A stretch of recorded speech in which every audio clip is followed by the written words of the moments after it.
हम लोगों ने आज जो रूपरेखा बनाई है और बातचीत करने की, वो रूपरेखा इस ढंग से है कि उनके व्यक्तित्व और उनके कृतित्व में या फिर आदिवासी जीवन शैली में ही जो स्वरूप है आदिवासी आर्थिकी की, उस पे हम लोग बातचीत करेंगे उस विषय पे। खास करके डॉक्टर इकर गुंजल मुंडा जी ने उस पर तैयारी की है और नेहा जी ने उस पर तैयारी की है। नया विषय है, इस विषय की शुरुआत ही हम लोग लगभग आज के दिन कर रहे हैं। कई हम लोग इस ढंग से एकेडमिक हस्तक्षेप करते रहे हैं, उसका बड़ा ही सुफल मिलता रहा है। जिस ढंग से हम लोगों ने आदिवासी दर्शन की शुरुआत की और धीरे धीरे उसकी अनुगूंज लगभग पूरे देश में सुनाई पड़ रही है, विश्वविद्यालयों में सुनाई पड़ रही है, पाठ्यक्रम बन रहे हैं। उस ढंग से इस बार आदिवासी इतिहास पे हम लोगों ने सेमिनार किया और यूनाइटेड किंगडम से डॉक्टर विनीता दामोदरन आई, वर्जीनियस खाका आए, जोसफ बाड़ासर आए, संगीता दास गुप्ता आई। तो वो विषय भी एक तरह से स्थापित होगा ऐसा विश्वास है। जितना उत्साह है इतिहासकारों के बीच में कि आदिवासी इतिहास पे अलग से चीज़ें आवें, अलग से किताब आवे, उस पर अलग से तैयारी हो, तो ये बड़ा खूबसूरत बात है कि अभी तक जो आदिवासियों को एक मानव शास्त्रीय दृष्टिकोण से, एक एंथ्रोपोलॉजिकल व्यू से देखने की जो एक परंपरा बैरियर एलिवेटिंग के समय ब्रिटिश पीरियड में शुरू हुई थी, वो बड़ा दुर्भाग्यपूर्ण था। उसके पीछे एक बाइनरी काम कर रही थी कि कोई शहर के लोग या दिल्ली इलाहाबाद के लोग कुछ और लोग हैं और ये लोग कुछ और लोग हैं। तो ये जो बाइनरी में द्विविभाजन में सोचने का तरीका जो पश्चिमी देशों का रहा है, वो गुलामी के एक टूल्स के तौर पे रहा है। उसने कई चीज़ें बर्बाद की हैं, तो उसको देखने की, समझने की आवश्यकता है और उस ढंग से हम लोग देख रहे हैं चीज़ों को। लेकिन आदिवासी आर्थिकी पर से ही अपनी बातचीत शुरू करते हैं हम लोग। बड़ा नया विषय है, लेकिन अगर हम पूरी जीवन शैली को देखें, जैसे गुंजल जी और नेहा जी उनके बाबा के लिटरेचर के आधार पे भी कुछ चीज़ें आपके सामने रखेंगे, लेकिन पूरी जीवन शैली जो है आदिवासियों की, उस जीवन शैली में जो सो कॉल्ड मेन स्ट्रीम की इकोनॉमी है या इकोनॉमिक्स अर्थशास्त्र जो हमको पढ़ाया जाता है, वो अधिशेष उत्पादन पर और मुनाफा पर केंद्रित होता है, प्रॉफिट ओरिएंटेड होता है कि जब तक मुनाफा नहीं होगा तो इकोनॉमी कैसे चलेगी।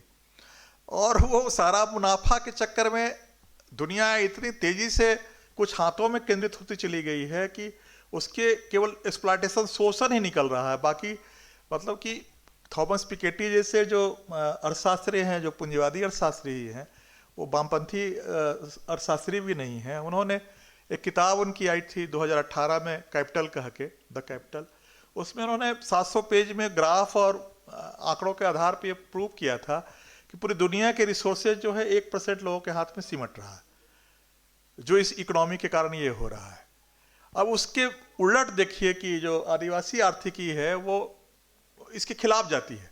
ना वो अधिशेष बचत पे जाती है कि हमको बचा के रखना है, ना मुनाफा पे जाती है। अब आप दो केवल उदाहरण मुझे बड़ा वो हमेशा चकित करते हैं और इसकी चर्चा मैं करता हूँ। एक मदैत को अगर आप ले, अभी आपके यहाँ रोपा हुआ हो तो आपने देखा होगा मदैत को कि कहीं से कोई मार्केट पे या लेबर मार्केट पर आपको नहीं जाना है। आपके गांव के लोग ही बांट लेते हैं दिन कि आज किसके खेत में रोपा होना है, कल दूसरे दिन किसके खेत पे रोपा होना है, तीसरे दिन किसके खेत पे रोपा होना है। तो कहीं भी मार्केट वहाँ इंटरवेन नहीं कर रहा है। गांव की कम्युनिटी जो है इंटरवेन करके वो खेती के काम को निपटा दे रही है। बीज भी जो है वो ट्रेडिशनल है, जो बचा के रखा हुआ है पिछले साल की फसल से, उसी बीज का उपयोग कर रहे हैं। खाद भी जो हमारा गोबर खाद है, उसी खाद का उपयोग कर रहे हैं। जबकि ये जो मार्केट इकोनॉमी है वो आपको उन्नत बीज के लिए भी मार्केट पे, उस उन्नत बीज के लिए जो फर्टिलाइजर रखना है उस पर भी मार्केट पे, उससे जो कीड़े मकोड़े होंगे पेस्टिसाइड के लिए भी मार्केट पे, फिर उस पर ज़्यादा पानी की आवश्यकता होगी तो पटवन के लिए, डीजल के लिए मार्केट पे। यानी कि हाथ में किसान के कुछ नहीं आना है सिवाय कि मार्केट के कंट्रोल चंगुल में फंस जाना है। तो ये जो जीवन है आदिवासी जीवन, या जितनी प्राचीन संस्कृतियां हैं या प्राचीन पुराने गांव में भी जो अगर बचा हुआ है कि रोपा हम सब मिल के एक एक करके सबके खेतों में कर देंगे, तो ये पूरा का पूरा जो मेन स्ट्रीम इकोनॉमिक्स से उसको उलट जाता है, उसको उल्टा कर देता है, उसको शीर्षासन करवा देता है। दूसरा कि वहाँ एक मेहमानी की परंपरा है। मेहमानी की परंपरा को लोग व्याख्यायित नहीं किया है इकोनॉमिक्स के टर्मिनोलॉजी में, लेकिन देखिए कि इस जैसे ही फसल कटती है तो मेहमानी करता है लोग, बहुत बहुत ट्रेडिशन है, वो करता ही करता है लोग। और अपने यहाँ से कुछ जो फसल जो उनके यहाँ अधिशेष है कि साल भर से बचा हुआ हमारी जो फसल है उसको लोग गिफ्ट के तौर पे ले जाता है अपने संबंधी के यहाँ, अपना फसल जो अधिशेष है उसको देता है गिफ्ट के तौर पे, वहाँ 5-10 दिन वहाँ खाता पीता है लोग उनके यहाँ जो फसल हुआ है, और जो उनके यहाँ से अतिरिक्त फसल है उनकी उसको गिफ्ट के तौर पे लाता है। तो ये जो प्रॉफिट की अवधारणा है कि हमारे यहाँ जो अतिरिक्त उत्पादन होगा उसको बाजार में बेच के हम मुनाफा कमाएंगे, उस अवधारणा को ही शीर्षासन करा देता है ये मेहमानी की जो परंपरा हमारी है। तो ये ठीक है कि इसको इकोनॉमिक्स के टर्मिनोलॉजी में अभी तक लिखने की कोशिश नहीं की गई है, लेकिन हर चीज़ जो है शुरुआत इसी ढंग से बातचीत से होती है कि इसमें इकोनॉमिक्स है कि नहीं, एक आर्थिकी का चिंतन है कि नहीं। अगर चिंतन है तो उस पर बात शुरू होनी चाहिए। मुझे लगता है कि आज गुंजल जी और नेहा जी जो है उस बात को एक मुकम्मल रूप देंगे और हम लोग उसको उस आदिवासी आर्थिकी को समझने की कोशिश करेंगे। दूसरा कि आदि धर्म की बात, आदि धर्म तो बजाप्ता उन्होंने लिखा है डॉक्टर रामदयाल मुंडा जी ने, उसकी मोटी सी किताब उनकी है। तो वो जो आदि धर्म को व्याख्यायित करते हैं, जो हम लोगों ने अपने TRI का लोगो ही बनाया है, कई वृत्त वो बनाते हैं और हर वृत्त के साथ कुछ जोड़ते हैं कि ये वृत्त क्यों है। सबसे अंतिम वृत्त में जो है सिंगबोगा या जो ईश्वर की कल्पना हमारे यहाँ है, एक निराकार ईश्वर की, जिसको मुंडा सिंगबोगा कहते हैं, उरांव जो है धर्मे कहते हैं, गोंड जो है बड़ा देव कहते हैं, संथाल जो है ठाकुर जी व मरांग बुरुबोंग को कहते हैं। अलग अलग नाम हो सकता है कि निराकार परमेश्वर की कल्पना है। उस वृत्त, कई वृत्तों के बीच के जो केंद्र है उस केंद्र पे वो ईश्वर है, उसके बाहर जो है प्रकृति है, उसके बाहर जो है ऋतु चक्र है, उसके बाहर जो है कृषि और आदि जो अर्थतंत्र है उससे जुड़ाव है, उसके आगे जो जितने अनुष्ठान है उनकी बातचीत है, उसके आगे जो है कला नृत्य भी जो है, जो सामुदायिक और सामूहिक नृत्य है, वो एक ट्रांस में ले जाता है आदमी को। वो एक सामान्य नृत्य नहीं है वो फ्यूडल सोसाइटी का कि एक कोई स्त्री नाच रही है, बाकी लोग उसके अंगों को निहार रहे हैं। वो एक फ्यूडल कल्चर की अलग एक वो है, वो कि एक नाचेगा बाकी बैठ के उसको घूरेंगे। लेकिन अखड़ा में जब नाचते हैं तो कोई भी व्यक्ति वहाँ दर्शक के तौर पे नहीं होता है, हर व्यक्ति नाचता है और वो केवल शारीरिक श्रम को उससे मुक्त नहीं होता है, बल्कि अपनी मानसिक और मन के अंदर अंतर्चेतन में भी कुछ बुराइयां होती हैं, उससे भी उसका निस्तरण होता है। तो एक ट्रांस में ले जाता है वो नृत्य। अब दिन भर मेहनत करने वाला आदमी कर्मा सरहुल में रात भर डांस करता है तब भी नहीं थकता है, तो कुछ तो है उसमें बात। इसलिए जब वो आदि धर्म की जब वो वृत्त का जब वो निराकरण गढ़ रहे हैं वृत्तों को, तो एक वृत्त में वो कला अभिव्यक्तियों को भी रखते हैं। कला अभिव्यक्तियां भी जो है आध्यात्मिकता से परे नहीं है। आध्यात्मिकता की शुरुआत कोई जरूरी नहीं कि आप ध्यान पर बैठे हैं वो वज्रयान में और योगासन करें तभी आप जा सकते हैं आध्यात्मिकता की ओर, बल्कि आप उस सामूहिक नृत्य के माध्यम से भी आप सिंगबोगा की तरफ जा सकते हैं। तो ये आदि धर्म की विशेषता है जिस पर विस्तार से हमारे बीच में दार्शनिक हैं, डॉक्टर संतोष कीड़ो जी उस पर बात करेंगे, एंथ्रोपोलॉजिस्ट मानव शास्त्री आर्यमान डॉक्टर मीनाक्षी मुंडा जी उस पर बात करेंगी। तीसरा जो बाबा का सबसे बड़ा हस्तक्षेप था वो मुंडारी साहित्य में उनका हस्तक्षेप था। चूंकि एक तरह से वर्ल्ड लिटरेचर से वो परिचित थे, जैसा कि डॉक्टर जितेंद्र सिंह मुंडा जी ने कहा कि वो तमाड़ के उस क्षेत्र से देवड़ी गांव से निकल के मिनेसोटा यूनिवर्सिटी में लेक्चरशिप में व्याख्याता के तौर पे, प्राध्यापक के तौर पे उनका व्यक्तित्व का विकास होता है। तो एक ऊंचाई पे बैठ के जो आदमी देखता है दुनिया को, देश दुनिया को, और एक छोटी जगह पर बैठ के देखता है, दोनों में फर्क होता है। तो वहाँ उन्होंने वर्ल्ड लिटरेचर को देखा था, पूरे विश्व साहित्य को पर एक नज़र उन्होंने डाली थी। वो हस्तक्षेप उन्होंने मुंडारी साहित्य में किया है। सुश्री नेहा प्रसाद जी हैं, मैं चाहूँगा जो आदिवासी आर्थिकी है उस विषय पर अपनी बात रखेंगे। हम लोग सभी जानते हैं कि आदिवासी समाज की कुछ अपनी विशिष्ट विशेषताएं होती हैं जिनके बारे में पूरी दुनिया में चर्चा चल रही है कि वो अच्छी हैं, उनका पालन होना चाहिए, सभी को उनको सीख लेना चाहिए और ये सही भी है। लेकिन उससे पहले मैं एक दो पूर्वाग्रह जो है अर्थशास्त्र और अर्थव्यवस्था से संबंधित, उसके बारे में बस 2 शब्द कहना चाहूँगी कि कई बार जो ये बाजार शब्द होता है, मुद्रा, पूंजी या बचत या ब्याज, उसको भौतिकवाद से जोड़ा जाता है और बहुत नकारात्मक दृष्टिकोण से लिया जाता है। तो मैं सभी से मेरा एक निवेदन रहेगा कि ये चीज़ें नकारात्मक या सकारात्मक हो सकती हैं, यह निर्भर करता है कि आप किस मात्रा और किस मंशा से इनका प्रयोग कर रहे हैं। अपने आप में कोई भी चीज़ ना तो अच्छी है और ना ही बुरी है, और हम सभी अगर अर्थोपार्जन करते हैं, किसी भी चीज़ों का उपभोग करते हैं, तो उनके पीछे कोई ना कोई एक मंशा होती है, और ये कोई तयशुदा मानक नहीं है कि ये चीज़ें अच्छी हैं और ये चीज़ें बुरी हैं। और हम लोग एक समाज में रहते हैं, वहाँ पे बदलाव जो है और निरंतरता दोनों एक प्रक्रिया है, एक ही मतलब सिक्के का 2 पहलू है। तो कौन सी हमारी आदतें हैं या कौन सी जो हमारा कस्टम्स है या क्या जो हमारा है, वो उसको हमको निरंतर रखना है या उसमें बदलाव करने की ज़रूरत है, या किस लेवल तक बदलाव करने की ज़रूरत है, ये परिस्थितियों पर निर्भर करता है। और बाजार सकारात्मक भी रूप से भूमिका निभा सकता है और नकारात्मक रूप से भी। तो ये जो है वो बहुत सारी फैक्टर्स पे डिपेंड करते हैं। तो हम जब आदिवासी समाज की बात करते हैं तो हम सभी जानते हैं कि अर्थव्यवस्था मतलब अर्थ के उपार्जन के बिना हम कुछ नहीं कर सकते हैं, क्योंकि हम अपने घर पे करें, चाहे समाज के गांव के स्तर पे करें, समाज के स्तर पे करें या फिर बृहद पैमाने पे करें, हमें लेन देन की प्रक्रिया बहुत सारी चीज़ों के लिए करनी ही पड़ती है। वो हमारी ज़रूरत है। हम किस मात्रा में और किस मंशा के साथ करते हैं, इस पे निर्भर करता है कि उसके क्या हमें परिणाम होंगे और क्या दुष्परिणाम हो सकते हैं।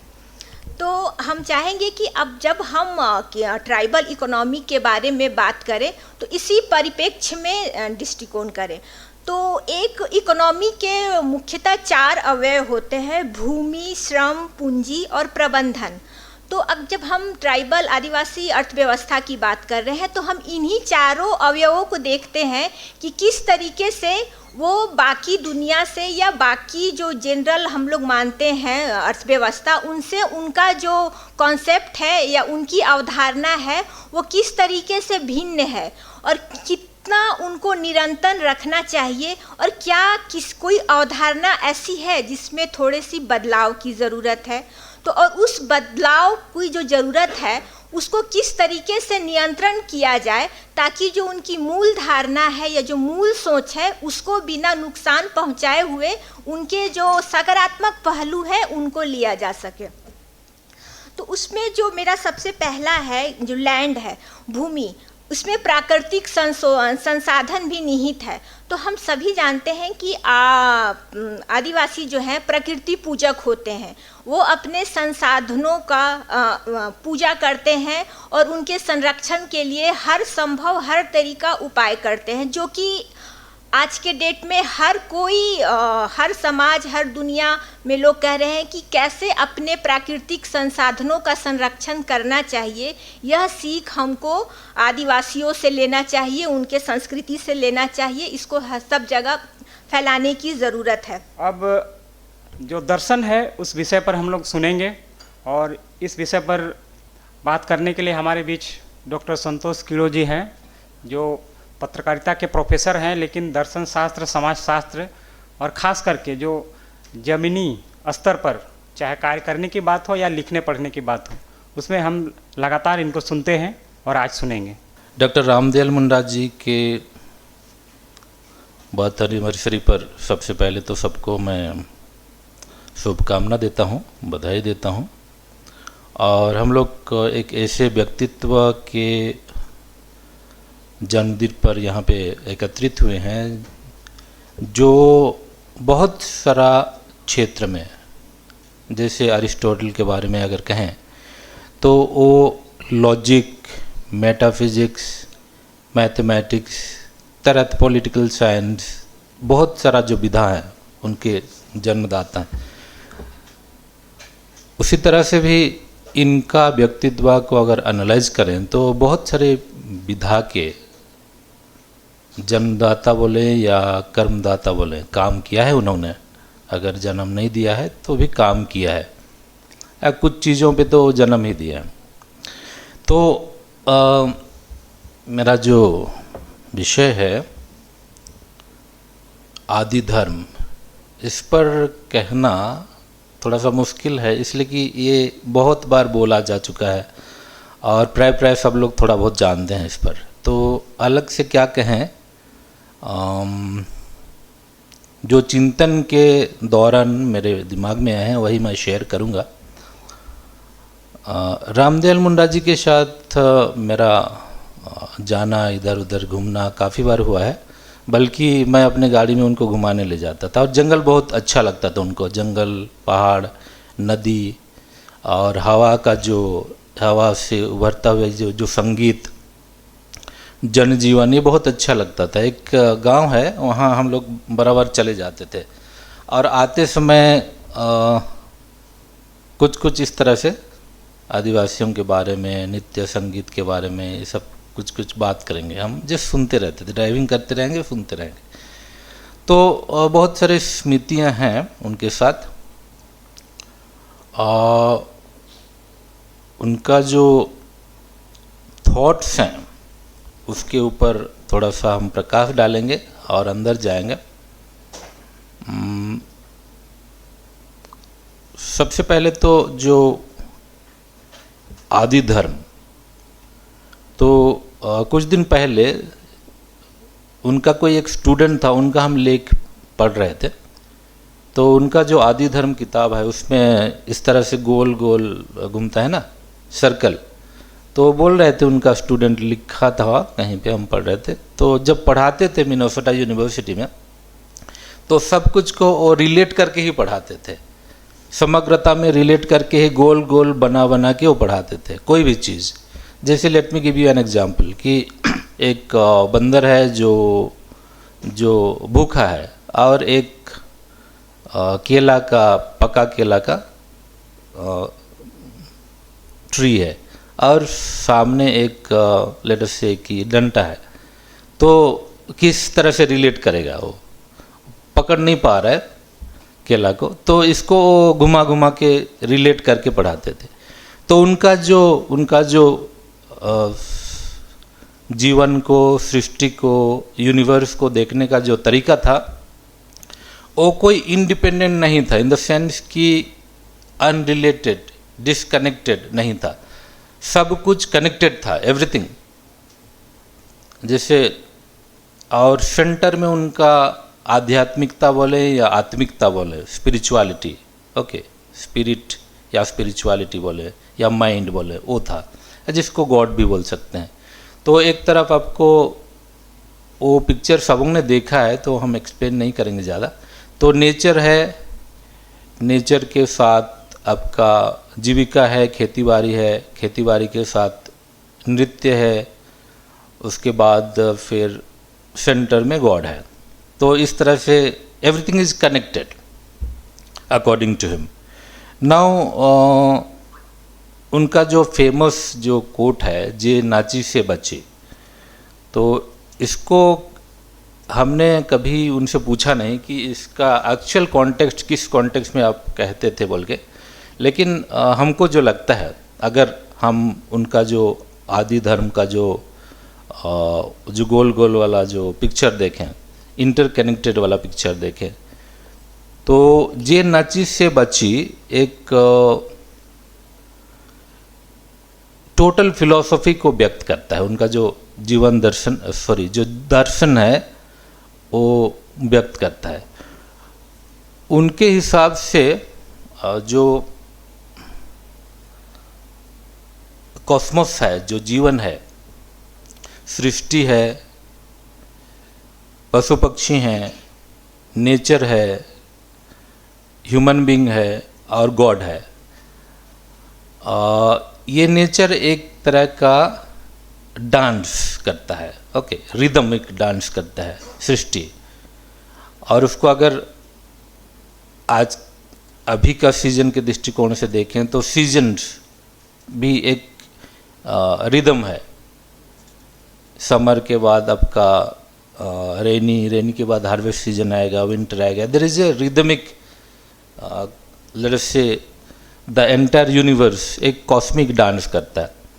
तो जे नाची से बची वो जब बोलते हैं तो जो आदमी या जो मानव जाति इस कॉस्मिक रिदमिक डांस के साथ जुड़ के जिंदा रहेगा वही जिंदा रहेगा अल्टीमेटली। हमको लगता है कि दैट इज़ व्हाट ही मेंट।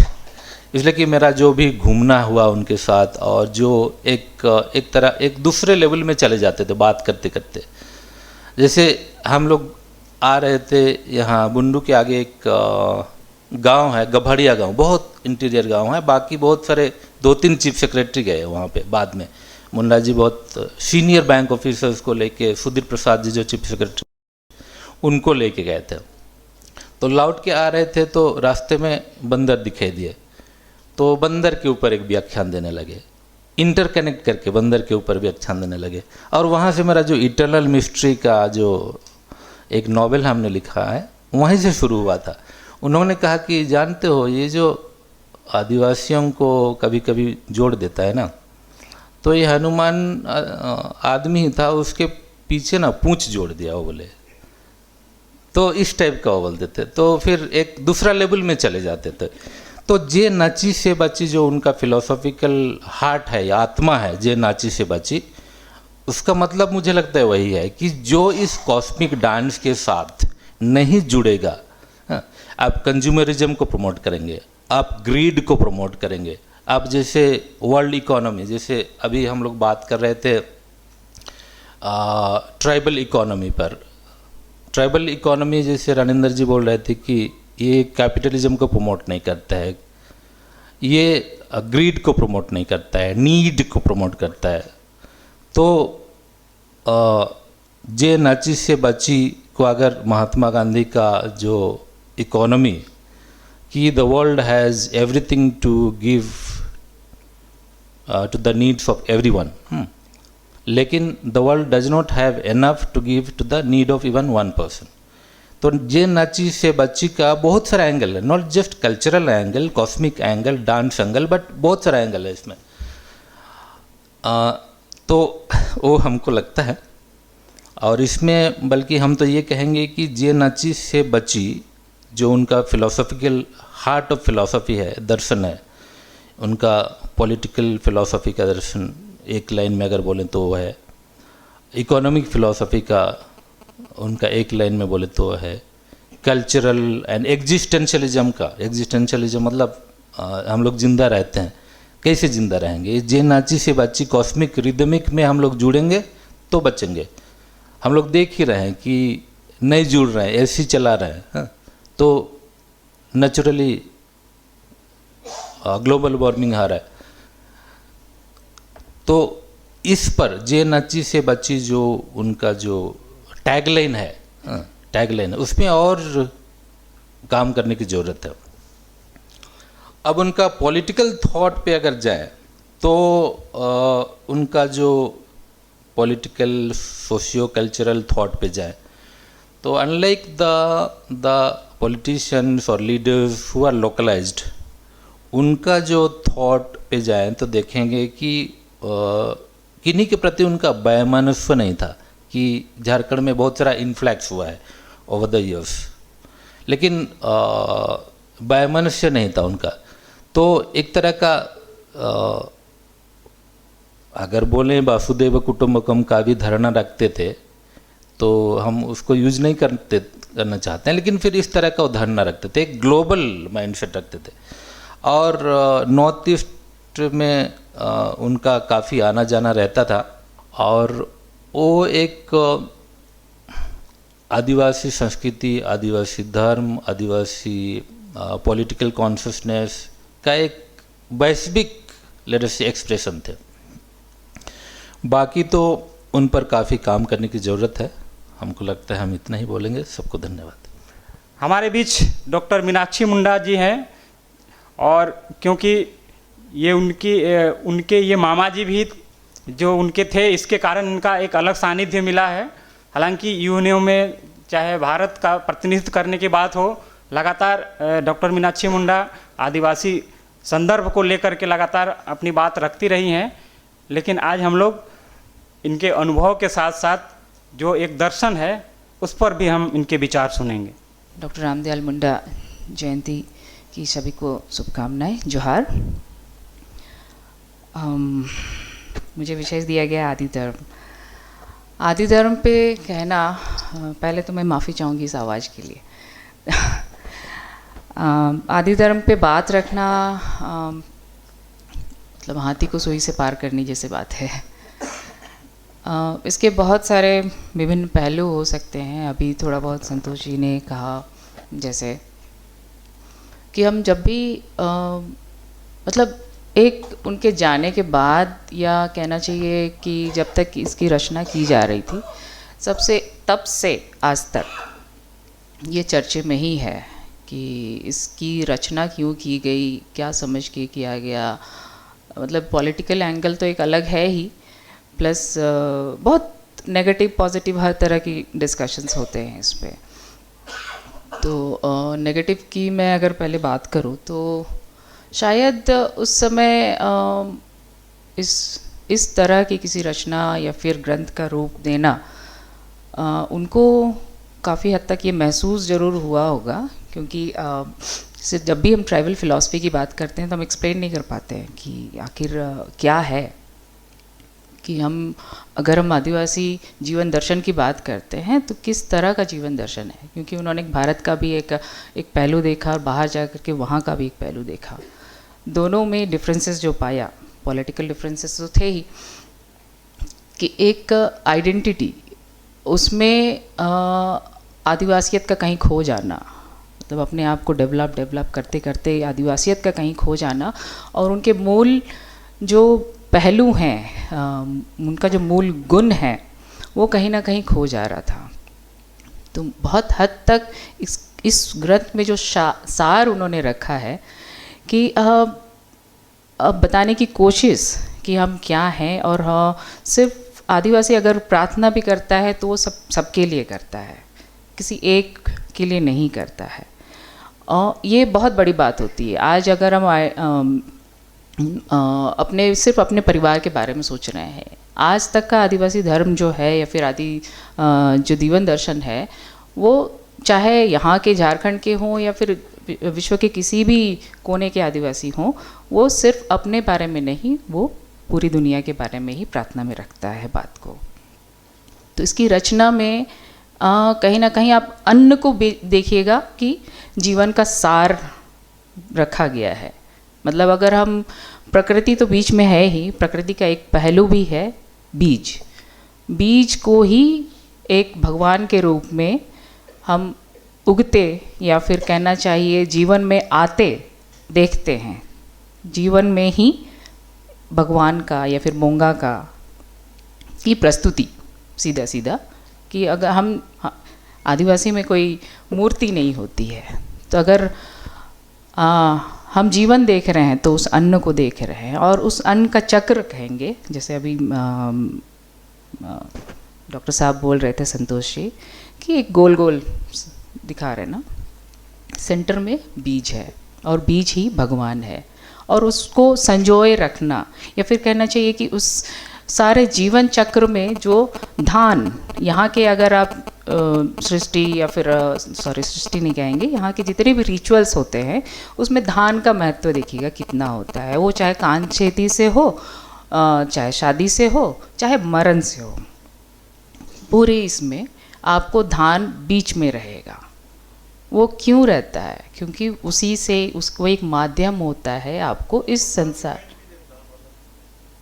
आप धान, तो जैसे मैंने कहा कि वो जीवन ही है, आपको इस धरती पर ला रहा है, और आप जब उसे खेतों में डाल देते हैं तो आपको एक उग करके फिर वापस दूसरे लेवल में ले करके जा रहा है। अगर हम मर भी गए हैं, मृत इंसान के साथ में भी जहाँ पे भी रोकते हैं या फिर छाई बितार जहाँ करते हैं, तो चारों कोने में, अर्थी के चारों कोनों में धान को रखा जाता है। वहाँ चावल या फिर उस भुने हुए भात को नहीं रखा जाता है, वो जीवित को रखा जाता है, ताकि एक सिंबलाइज करता है वो कि आप यहाँ से आप अगर कुछ ले करके जाएंगे तो अपने साथ में इसी को लेकर के जाइएगा, और दूसरे जन्म में जब वापस आइएगा इस संसार में तो आप उस जीवन के साथ में ही वापस आइएगा। तो उसके साथ वो एक सिंबॉलिक चीज़ है। आप हर चीज़ में देखिएगा, कानपेदी मुंडाओं का एक अनोखा रिचुअल होता है जिसमें खून का एक कतरा धरती को एक सिंबॉलिकली दिया जाता है, और ये बोला जाता है कि आज से समाज में इसकी स्वीकृति हुई, हाँ, उस खून के कतरे के साथ में। और वो धान के ढेर में ही वो उस घर का नहीं होता है, उस गांव समाज परिवार के जितने लोग होंगे अपने साथ आधा किलो 1 किलो धान लेकर के आएंगे, और बोला जाता है कि जितना ज़्यादा धान का ढेर होगा इसकी समृद्धि वही होगी। वो सिंबॉलिक है। ऐसा थोड़ी है कि 1 किलो ही धान अगर हुआ तो आगे जाके बस वो उतना ही में रह जाएगा, ऐसा कुछ नहीं है।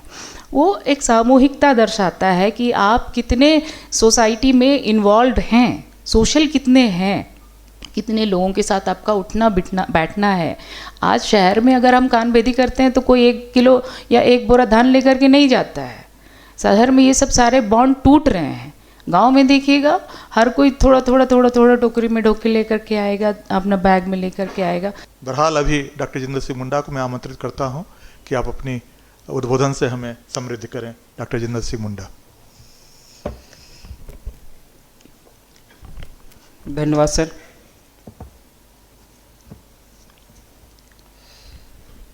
वैसे तो काफ़ी कुछ विचार हो चुका है, हमारे पैनल के जो भी विशेषज्ञ हैं वो अपनी बात रख चुके हैं।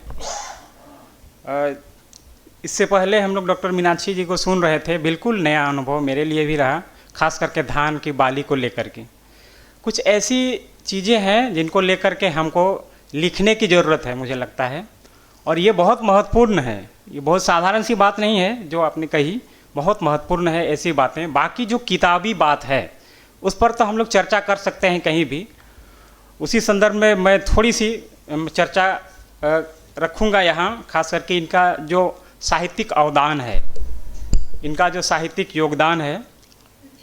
भाषा वैज्ञानिक के रूप में तो हम लोग सुन चुके हैं कि वो कितने बड़े भाषा वैज्ञानिक हैं, और भाषा का क्षेत्र महत्वपूर्ण क्षेत्र होता है, बहुत कठिन होता है। लेकिन जो साहित्य है वो साहित्य सरल जितना दिखता है वो कठिन होता ही है। तो डॉक्टर रामदयाल मुंडा जी का पूरा जीवन ही साहित्य है, हम कह सकते हैं। इतना सरल, सच्चा, सादगी, एक प्रशासनिक पद के अधिकारी होते हुए भी जिस प्रकार से वो खद्दीधारी और जीन्स पहन करके, जीन्स बुलेट में जिस प्रकार के घूमते थे। नहीं तो आज जो वीआईपी कल्चर चला है उसमें देखते हैं कि वीसी है तो वीसी का नेम प्लेट गाड़ी जा रहा है, लंच खा रहे हैं, यहाँ बुलाया जा रहा है, टाइम नहीं है। ये जो वीआईपी कल्चर है इससे बिल्कुल अलग जो एक सादगी बना, या जिसको हम कह सकते हैं उनका यह दर्शन था। ये जो सामूहिकता है, ये जो मिलने जुलने, मिलजुल कर रहने की जो समन्वय की भावना है, यही मानवता का दर्शन है। तो इनके साहित्य की जो प्रमुख विधा रही वो कविता ही रही, और कविताई में ही अपनी बात अधिकतर उन्होंने रखा है। और इसमें अगर हम बात करें, हिंदी में तो कुछ हैं जिन पर मैं ज़्यादा कुछ नहीं कहूँगा। हिंदी में नदी और उसके संबंधी गीत, या साल पत्र, या सालवन का अंतिम जो है। लेकिन जो मुंडारी कविताएं हैं उनको लेकर के मैं थोड़ी सी बात यहाँ रखूँगा। खास करके जो हिसिर है जिसमें 12 कवियों के साथ उनकी कुछ कविताएं हैं, या सेलेद में इनकी जो कविताएं हैं, विविधा, इन सेलेद विविधा जिसको हम लोग कहते हैं हिंदी में, हिसिर यानी हार। तो हार और विविधा, ये 2 कविता संग्रह पर मैं अपनी बात रखूँगा। जहाँ तक हिसिर की बात है, हिसिर में 12 कवियों के साथ इनकी कविताओं का संग्रह जो है निकला, और इसमें खास करके बुद्धू बाबू जो हम कहते हैं पंचप्रगनिया के थे, और मुंडारी में भी लिखे हैं। और उसके साथ ही बलदेव मुंडा या राम मुंडा, कई ऐसे जो कुछ पढ़े लिखे थे, कुछ कम पढ़े लिखे थे, सब का संग्रह इसमें आया। और इस संग्रह में डॉक्टर रामदयाल मुंडा जी की भी कुछ कविताएं आई। सबसे पहले मेरे लिए रामदयाल मुंडा जी को तब जाना जब उनके कविता संग्रह मुझे गुड बुक्स में मिले। वो पहले 1980 के आसपास, एग्जैक्टली याद नहीं है, 1980 के आसपास मिले। तो उसमें एक कविता थी नेपोलियन के बारे में। नेपोलियन का स्टैचू बने हुए है और वो उसमें देखता है कि भाई इतने आदमी क्यों है, वो सोचता है कि इसको मैं सैनिक में भर्ती करूं, और जैसे जैसे सोचता का है वो फिर मूर्ति बन जाता है। ये कविता थी और उसके अलावा बहुत सारी कविताएं थी। तो मैं पहली बार किसी आदिवासी कवि की कविता की पुस्तक पढ़ रहा था, जिससे मैं प्रभावित हो रहा था। तो बाद में पता चला कि इस किताब को वीर भारत तलवार जी ने छपवाने में योगदान दिया था। उनका दूसरा योगदान मुझे जो सबसे अच्छा लगता है, जो मुझ जैसे उस समय जो किशोर वय के जो लड़के थे, वो रामदयाल मुंडा को जो देखते थे, तो वो क्या था कि वो जो उन्होंने जो सरहुल कॉलेज में ढोल बजाते हुए जो जाते थे, और जिस तरह से पूरा जो उनकी टीम जो जाती थी, तो एक अमेरिका में पढ़ रहे एक उच्च शिक्षित आदमी का इस तरह से पूरे सम्मान के साथ खुले बदन ढोल बजाते हुए, गीत गाते हुए सरहुल के जुलूस में शामिल होना आदिवासी युवाओं के लिए एक नया अनुभव था। उनके अंदर जो एक तरह की हीनता थी सरहुल के जुलूस में न शामिल होने की, वो उनके इस प्रयास से घटता चला गया।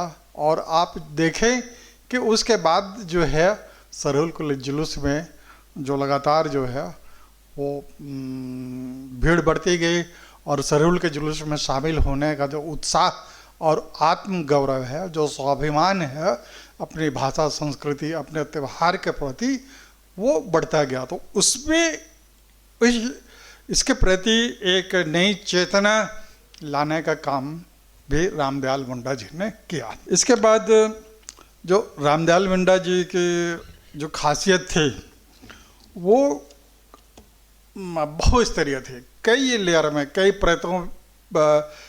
परतों में उनका जो है, उनकी प्रतिभा जो छिपी हुई थी। तो वो सिर्फ एक गायक ही नहीं थे, एक वादक ही नहीं थे, एक नर्तक ही नहीं थे, एक अच्छे शिक्षाविद ही नहीं थे, एक अच्छे बांसुरी वादक ही नहीं थे, एक अच्छे अनुवादक ही नहीं थे, बल्कि इससे आगे वो रंगमंच को किस तरह से कैसे प्रस्तुत किया जाए, इसके बारे में भी उनकी एक अपनी कल्पना थी। और इसीलिए वो ये मोराबादी के जो टैगोर हिल है, उसके नीचे वो एक बहुत बड़ा रंगमंच तैयार करना चाहते थे, जिसमें कि कई स्तर पर वो अखड़ा का जो स्वरूप है, विशाल स्वरूप उसमें उभरता और उसमें नाच गान या नाटक होते, ऐसी उनकी परिकल्पना थी। दुर्भाग्य से ये पूरा नहीं हो सका, और मुझे ऐसा अभी कोई ऐसा व्यक्तित्व भी नहीं दिखता कि उनकी जो उसकी कल्पना है वो रंगमंच की, उसको कोई पूरा कर सके। फिलहाल मैं इसलिए ये कह रहा हूँ कि शायद ये काम किसी तरह पूरा हो, ये इच्छा किसी के मन में जगे और वो आगे भविष्य में पूरा हो। इसके एक फिल्म आक्रांत बनाई थी शायद विनोद कुमार जी ने, तो वो संभवतः अकेले भीसी होंगे हिंदुस्तान के, जो कि बुलेट में जाते थे उस समय, और उन्होंने फिल्म का संगीत निर्देशन भी किया था। उस फिल्म में उसने संगीत भी दिया था। तो ये जो रामदयाल मुंडा जी है, वो एक ऐसे, जैसे आजकल अगर क्रिकेट की बात करें तो उसमें जो खिलाड़ी हरफन मौला खिलाड़ी कहते हैं, जो है थोड़ा विकेट भी ले ले, रन भी ले, विकेट कीपिंग भी करे, अच्छा फील्डिंग भी करे। तो मुझे लगता है कि रामदयाल मुंडा जी ऐसे ही बहुमुखी प्रतिभा के धनी थे, और वो इसलिए थे क्योंकि वो जिस आदिवासी परिवेश से आते हैं, उस आदिवासी परिवेश में जो व्यक्ति है, जो आदमी है, वो हर तरह का काम सीखता है। वो खेती करना, हल चलाना, है नाचना गाना, अखाड़ा में से लेके हर तरह के काम सीखता है। और वो क्या कहें, पढ़ने लिखने से लेकर नाचना गाना, खेलना कूदना, दौड़ना भागना, सारा कुछ कर सकता है। मुंडारी भाषा साहित्य में इनकी अलग पहचान है। तो हम लोग मुंडारी भाषा साहित्य में जो योगदान है अध्यक्षीय भाषण के संदर्भ में हम लोग सुनेंगे डॉक्टर सोमा मुंडा जी को। हमारे रामदयाल डॉक्टर मुंडा जी के सानिध्य में मुझे रहने का मौका मिला है, और हमारा गांव और उनका गांव में 15 किलोमीटर दूरी होता है, तो हमारा फूफू घर भी आना जाना होता है। तो इनके परिवेश, देश, काल, इस सब को अगर देखा जाए तो वहीं से उनकी जो व्यक्तित्व उभर कर आती है, और आज उनका चिंतन मंथन कर रहे हैं, पूरा वर्ल्ड में उनका नाम छाया हुआ है। ये एक बहुत बड़ी चीज़ है कि उनका गांव हो गया दिवड़ी।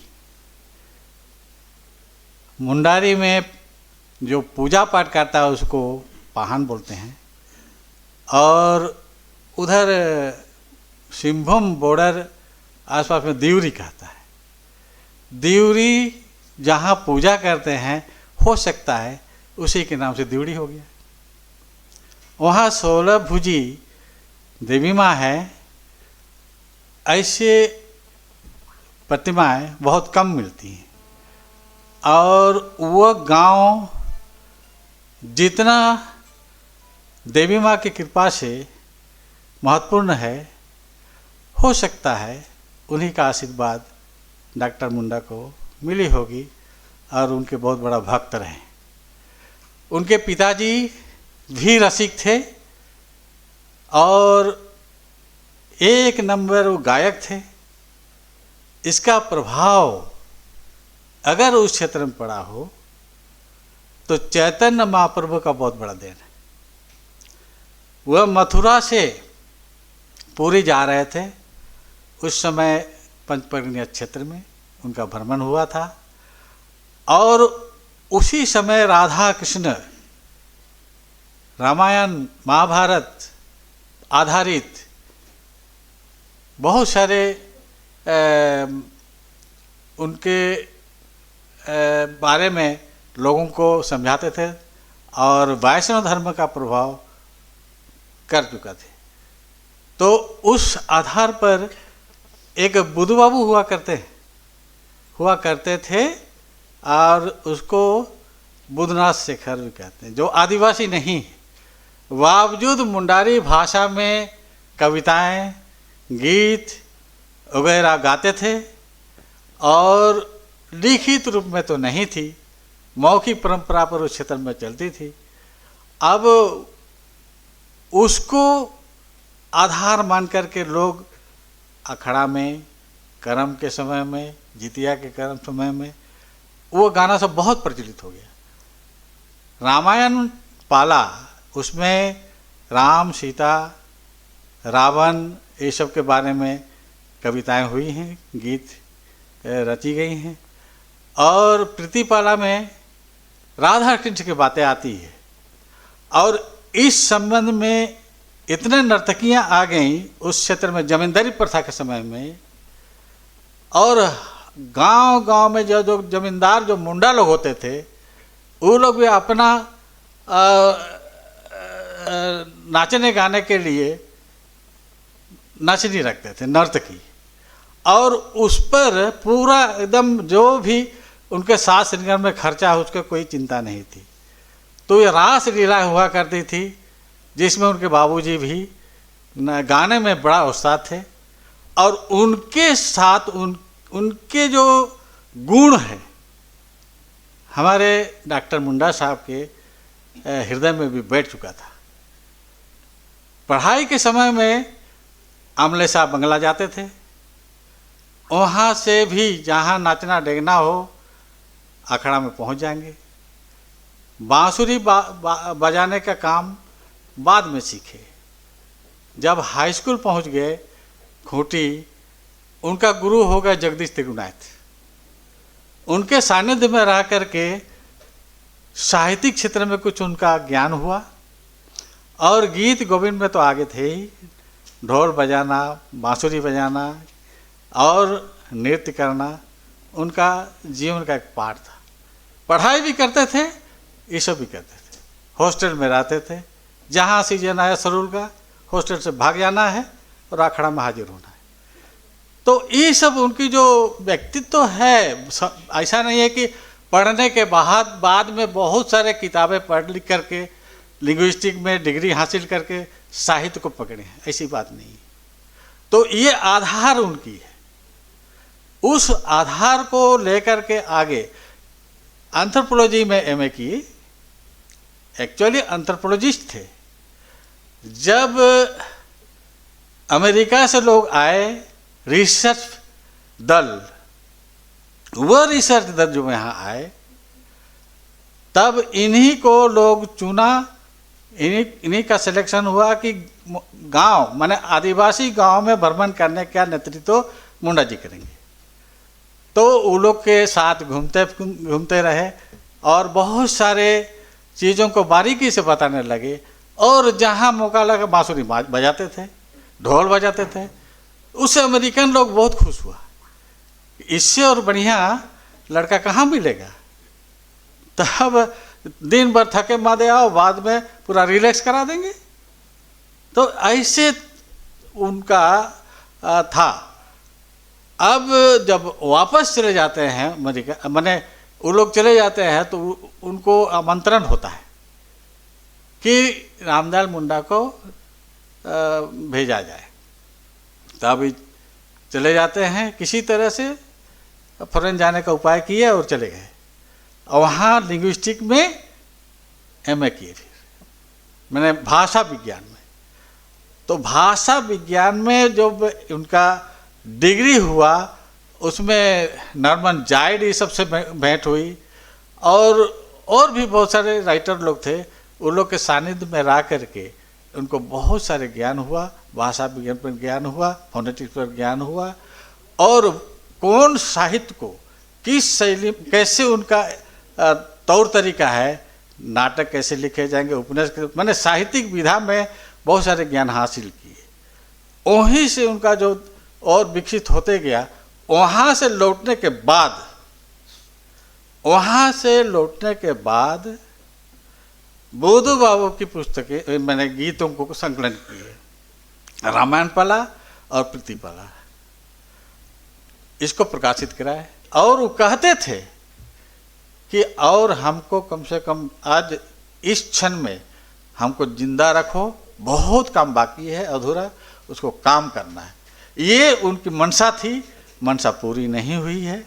उस अधूरी काम को पूरा करना हमारे समाज, हमारे जो रिसर्चर, हमारे विद्यार्थी, हमारे विद्वान लोगों का दायित्व बनता है। और तब जा कर के हम रामदयाल मुंडा को असली तरीके से समझ पाएंगे। और वह एक प्रेरणा स्रोत है और प्रेरणा स्रोत के रूप में हमको याद करना पड़ेगा और तभी हम उसकी सही हम जयंती मना पाएंगे। धन्यवाद।